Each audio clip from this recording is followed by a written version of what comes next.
This video describes the features of the administration home screen, which I've just drawn onto the screen here. Again, the red button bar contains the typically active areas that administration is concerned with. The second level is more the scholastic setup in terms of the school year and so on. This is a listing of all the documentation and so on. So let me walk you through it. We start with the administration report. It's a list of reports. We call it the principal's reports that are prepared for the ownership by the principal. Again, we'll go through this in detail, but it's a very simple report that highlights the main points, topics, and allows them to put in just a small note plus a little text, because owners don't want to read very much information, and this would give them an opportunity to capsulize it and put it forward. Okay. Oops, I'm sorry. I pushed the wrong button. Sorry. Attendance is access to the teacher's attendance and the student's attendance. I won't go into those at this point in time, but this gives the administration access to all the attendance records in the school. The circulation is set up so that all the documentation, all the PDFs and so on go to a certain set of people in the system. So we have created this system. It's all defaulted to the info at schools info, I guess I should say, so that there's always an email address, but we put the people in the different accounts and so on. And this one is just set up as a blank. The contracts are access to the listing of all contracts, and what you see here are a series of test ones that I have put together. And this also gives you the benefit list and the salary list and so on. All right. Oops, I went to the wrong place. I'm sorry. That doesn't matter. The leave, again, is the list of the leaves that have been applied for by the staff, so that the administration has a quick access to that. Right? The lesson plans takes you into the lesson plans. We have the two types. CIK has one set of lesson plans. The high school and so on, or other places have another style of lesson plans that takes you directly to the home screen, and you can then choose the home or the lesson plans to view. The newsletter, again, is a list of newsletters. It's just a draft of and there's a possibility that we could produce a newsletter. We haven't determined yet whether it will be, just an example. The school setup is one of the main things, and certainly the starting point for any school administrator is to fill out the school setup. And the information is in a series of tabs, what the school name, etc. We have the school's address and so on.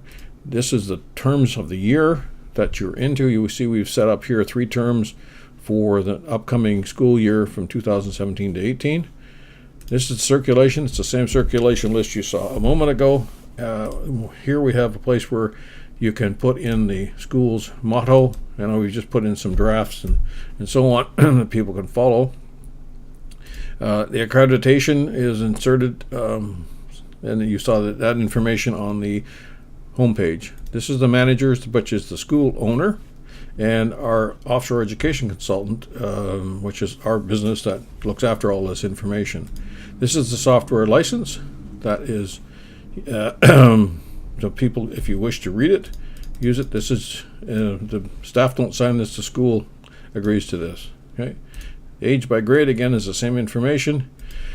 This is identities are, again, that's okay, I'll get rid of that. And the geography is a place where you can put the locations that relate to your business. In this case, we're using Hanoi. You can see we've put the districts of Hanoi, the cities of Vietnam. For example, if you're doing Canada, it would be Canada, China, and the states. So if you're in England, it would be a certain number of states and so on. And some of the school-specific words, for example, in our case, we use the word term for term. You can also use quarter, period, or semester. Okay. Now, the other button at the top is the logos, and this is the place where all the logos are copied and pasted into, so that they're used throughout the system. Okay. And the sign-ins is one other little area that shows you here everybody's sign-in and sign-out information. And because I have been doing so many what would you call it, strange connections with this work. It is a jumble, but we'll clean that up before the system goes on. Okay. So in a nutshell, then we also have the latitude of the school and, of course, offshore's business. Okay. And back to administration. So that's the school setup. Now, in here, in this row, we have the information on setting up the academic layout. The age table, of course, is, we've seen that before, but it tells you the grades and so on that are as expected. ESL level is standard across the world. Everybody uses the same English language descriptors and so on. Beginner, elementary, pre-intermediate, intermediate, upper intermediate, advanced, and well advanced. They also have a series of gradings. As you can see, we have some down here. We haven't put them all in because not every school uses them. And this is the criteria that they use for determining whether you are a beginner or an intermediate or elementary and so on. This information is provided and used throughout the system, and you can upgrade it as you require. Okay, the terms, you also saw a version of it, and this is the main setup for the terms. You can create a new term.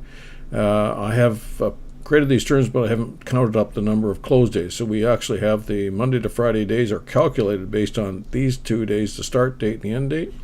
Calculates the number of teach days, which is Monday to Friday days minus the close days. So school days and so on. Statutory holidays, but not weekends, are counted up and put in this number, and we have the final number.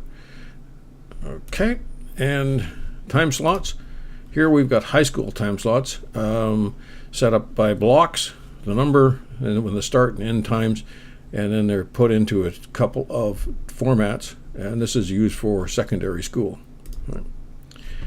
The programs, this is the list of programs that we have put into the system. You are free to use them or eliminate them. For example, the CIK kindergarten system has one of the programs, and we have business, career education, mathematics, and so on that are typical of the elementary, middle, and high school programs. Okay. We also have courses. Here, this is the list of courses that we have created for the programs. And you'll see, for example, in the CIK system, we have 2 nurseries and 2, it's basically one class, nursery class in the fall, one class in the wintertime. If we have a second nursery class, we have to create them. In English language, we have certain classes and so on. Okay.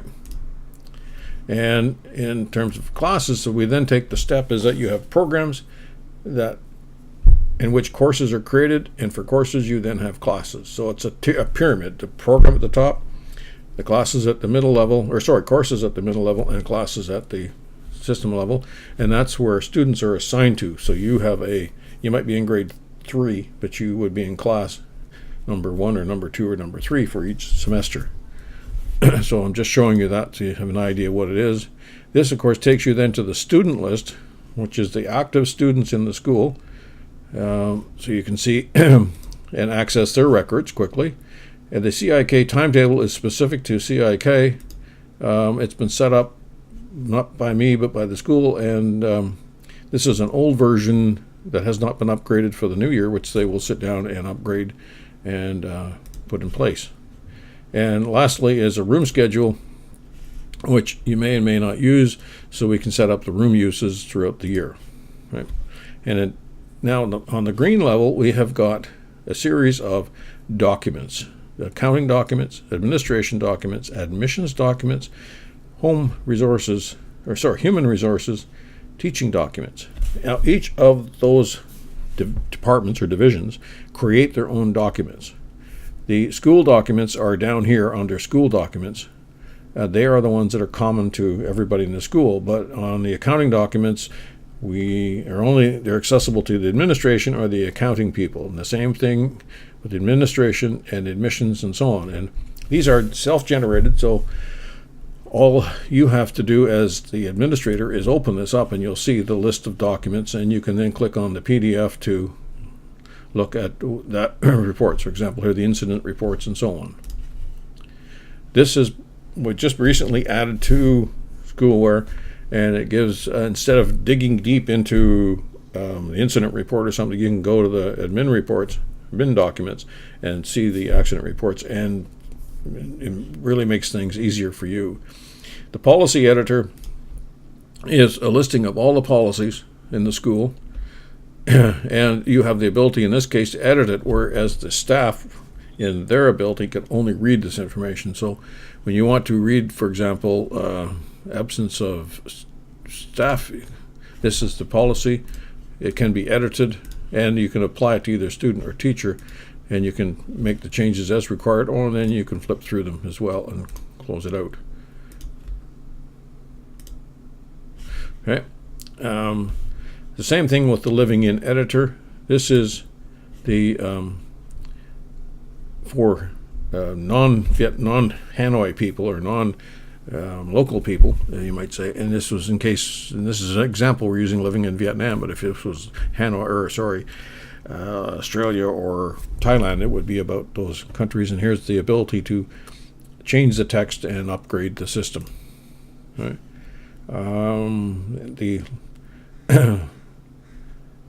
Also the university's editor and the lesson plan learning areas, so you can actually delve into the and edit the learning areas for those lesson plans. So in a nutshell, and of course, you have the calendar, that's just, you saw it before.